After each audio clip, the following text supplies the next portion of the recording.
Study world classes Jhansi में सभी का स्वागत है। नमस्कार। आज हम इतिहास के एक बहुत ही रोमांचक पन्ने को खोलने जा रहे हैं। बिल्कुल। आज हम बात करेंगे हड़प्पन सिविलाइजेशन की, जिसे इंडस वैली सिविलाइजेशन भी कहते हैं। तो चलिए इस शानदार सभ्यता की गहराइयों में उतरते हैं। हाँ, और ये एक ऐसा विषय है जिसमें रहस्य बहुत है। सही कहा। तो सबसे पहले एक सवाल जो सबके मन में आता है और मेरे भी। जी पूछिए। इसे इंडस वैली सिविलाइजेशन क्यों कहते हैं और फिर हड़प्पा सिविलाइजेशन क्यों? दो नाम क्यों? ये बहुत अच्छा सवाल है। देखिए, इसका जवाब बड़ा दिलचस्प है।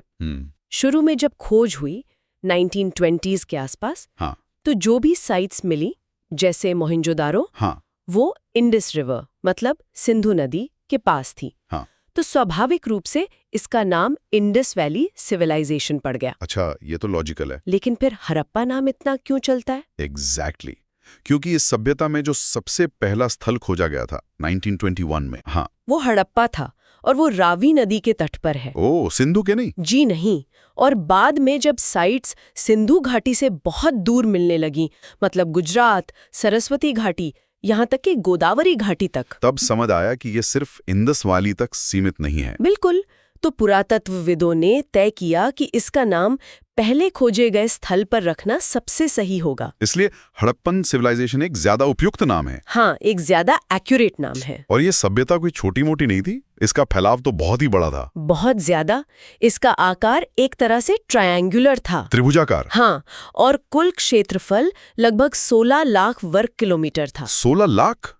आज के कई देशों से भी बड़ा। बिल्कुल। ये आज के 3 देशों में फैली हुई थी, भारत, पाकिस्तान और अफगानिस्तान। कमाल है। उत्तर में जम्मू कश्मीर के मांडा से लेकर, दक्षिण में महाराष्ट्र के दैमाबाद तक, हाँ, और पश्चिम में पाकिस्तान के सुतका गेंडोर से लेकर पूर्व में उत्तर प्रदेश के आलमगीरपुर तक। एक विशाल साम्राज्य था ये, बिना किसी शक के। चलिए अब एक काम करते हैं, कुछ प्रमुख स्थलों और वहां मिली खास चीजों पर बात करते हैं। हाँ, एक रैपिड फायर जैसा करते हैं। ठीक है। तो मोहनजोदारो, वहां क्या क्या मिला? मोहनजोदारो मृतकों का टीला। यहाँ 3 सबसे महत्वपूर्ण चीजें मिली हैं। ओके।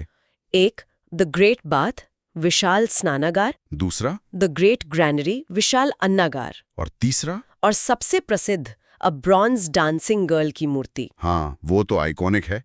और एक प्रसिद्ध मोहर भी तो मिली थी वहां से। बिल्कुल, अब पशुपति सील, जिसे भगवान शिव का आदि रूप या प्रोटो शिवा माना जाता है। जी, वो भी यहीं से मिली है। अच्छा, अब मेरी बारी। गुजरात के लोथर का क्या महत्व है? लोथल, वो एक प्रमुख बंदरगाह शहर था, एक पोर्ट सिटी। पोर्ट सिटी समुद्री व्यापार होता था? हाँ, जबरदस्त। वहां की सबसे बड़ी खोज है एक आर्टिफिशियल डॉकयार्ड, एक गोदीवाड़ा। अरे वाह, मानव निर्मित बंदरगाह। जी, इससे पता चलता है कि उनका समुद्री व्यापार कितना उन्नत था। और वहां से कुछ और भी तो मिला था, खाने पीने से जुड़ा हुआ। हाँ, वहां से राइस यानी चावल के साक्ष्य भी मिले हैं। बहुत दिलचस्प। चलिए अब राजस्थान की ओर चलते हैं। कालीबंगन में क्या मिला? कालीबंगन 2 चीजों के लिए बहुत ज्यादा प्रसिद्ध है। बताइए। एक, यहाँ दुनिया का सबसे पहला प्लाउड फील्ड जुता हुआ खेत मिला है। क्या बात है, दुनिया का पहला? हाँ। और दूसरा, यहाँ से फायर ऑल्टर्स यानी अग्नि वेदिकाएं मिली हैं। फायर ऑल्टर्स ये किसी धार्मिक अनुष्ठान की ओर इशारा करती हैं ना? बिल्कुल, किसी तरह के यज्ञ या पूजा पाठ का संकेत देती हैं। और आखिर में गुजरात का धोलावीरा, जो अब तो एक यूनेस्को वर्ल्ड हेरिटेज साइट भी है। हाँ, धौलावीरा तो अपने जमाने से बहुत आगे था। कैसे? वहाँ एक बहुत ही उन्नत वाटर मैनेजमेंट सिस्टम था। Water management? जी, कई वाटर रिजर्वॉयर्स जलाशय थे पानी को इकट्ठा करने के लिए। अच्छा, और मैंने सुना है वहाँ एक स्टेडियम भी मिला है? हाँ, एक स्टेडियम भी मिला है। सोचिए उस समय में। अविश्वसनीय है। इन सभी खोजों से उस समय के समाज के बारे में क्या पता चलता है? देखिए, जो सबसे प्रमुख बात निकल कर आती है वो ये है कि समाज शायद मैट्रियार्कल था। मात्र सत्तात्मक? ये किस आधार पर कहते हैं? क्योंकि वहां से बड़ी संख्या में नारी मृण मूर्तियां मिली हैं, टेरेकोटा की मूर्तियां। अच्छा। इससे ये स्पष्ट होता है कि मदर गॉडेस यानी मातृ देवी की पूजा बहुत प्रचलित थी। तो समाज में स्त्री का स्थान काफी ऊंचा था। ऐसा लगता है। और पुरुष देवता के रूप में किसकी पूजा होती थी? पुरुष देवता के रूप में वो जो मोहेंजोदारो से पशुपति सील मिली है ना, हाँ, प्रोटो शिवा वाली। जी, उस पर जो योगी की आकृति है उसे ही पुरुष देवता का रूप माना गया है।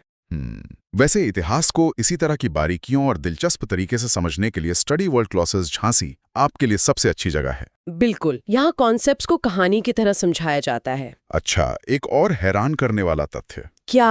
क्या आपको पता है कि दुनिया में सबसे पहले कॉटन यानी कपास का उत्पादन हड़प्पा के लोगों ने ही किया था? सच में? दुनिया में सबसे पहले? हाँ, और उनका कपास इतना प्रसिद्ध था कि यूनानियों मतलब ग्रीक्स ने कपास को सिंडन नाम दिया था। सिंडन? हाँ, जिसका मतलब है सिंधु क्षेत्र की उपज। एक तरह से ये उनकी ब्रांड आइडेंटिटी थी। ये तो वाकई कमाल की जानकारी है ना? पर फिर सवाल उठता है कि इतनी विकसित सभ्यता आखिर खत्म कैसे हो गई? ये सबसे बड़ा रहस्य है और इसका कोई एक सीधा सा जवाब नहीं है। मतलब कोई एक कारण नहीं था? नहीं, अलग-अलग क्षेत्रों में शायद अलग-अलग कारण रहे होंगे। अच्छा। लेकिन मोहेंजोदारो और लोथल जैसे शहरों के लिए जो सबसे प्रमुख कारण माना जाता है वो है फ्लड्स। बाढ़। जी, बाढ़। ऐसा लगता है कि नदियों ने अपना रास्ता बदल दिया या उनमें बार-बार भयानक बाढ़ें आईं जिससे ये शहर नष्ट हो गए। और बाकी जगहों पर शायद सूखा पड़ा, जलवायु परिवर्तन, मतलब क्लाइमेट चेंज एक बहुत बड़ी वजह मानी जाती है। तो ये सोचना भी आश्चर्यजनक है, हजारों साल पहले एक ऐसी सभ्यता थी जो शहरी नियोजन, व्यापार, तकनीक हर चीज में इतनी आगे थी। बिल्कुल, और वो बिना किसी आधुनिक टेक्नोलॉजी के ये सब कर रहे थे। सही बात है। ये हमें सोचने पर मजबूर करता है कि हम अपने इतिहास से और कितना कुछ सीख सकते हैं। उनकी कहानी में हमारे लिए भी कई सबक छिपे हैं। तो ये था हड़प्पन सिविलाइजेशन पर हमारा आज का विश्लेषण। उम्मीद है आपको ये जानकारी उपयोगी और रोचक लगी होगी। हमने देखा कि कैसे ये सिर्फ एक नदी घाटी की कहानी नहीं बल्कि एक पूरे उपमहाद्वीप में फैले साम्राज्य की कहानी है। और अगर आप भी मुश्किल टॉपिक्स को आसानी से समझना चाहते हैं और अपना एग्जाम क्लियर करना है तो स्टडी वर्ल्ड क्लासेस झांसी को सब्सक्राइब करना न भूलें। चलिए अब जाते जाते एक विचार सबके लिए छोड़ जाते हैं। जरूर। हड़प्पा सभ्यता के लोग लिखना जानते थे, उनकी अपनी एक लिपि थी। हाँ, जो हमें हजारों मोहरों और बर्तनों पर मिली है। पर आज लगभग 5000 साल बाद भी हम उस लिपि को पढ़ नहीं पाए हैं। वो आज भी एक पहेली है। जरा सोचिए, अगर कल हम उस लिपि को डिसाइफर करने में कामयाब हो गए तो इतिहास के कितने राज खुल जाएंगे। हमें शायद उनके राजाओं के नाम पता चलें, उनकी कविताएं पढ़ने को मिलें, या शायद हमें उनके पतन की असली कहानी उन्हीं के शब्दों में पता चल जाए। वो एक दिन होगा जब ये खोई हुई सभ्यता एक बार फिर हमसे बात करेगी। क्या शानदार विचार है। इसी विचार के साथ अब हम विदा लेते हैं। मिलते हैं अगले एपिसोड में। नमस्कार।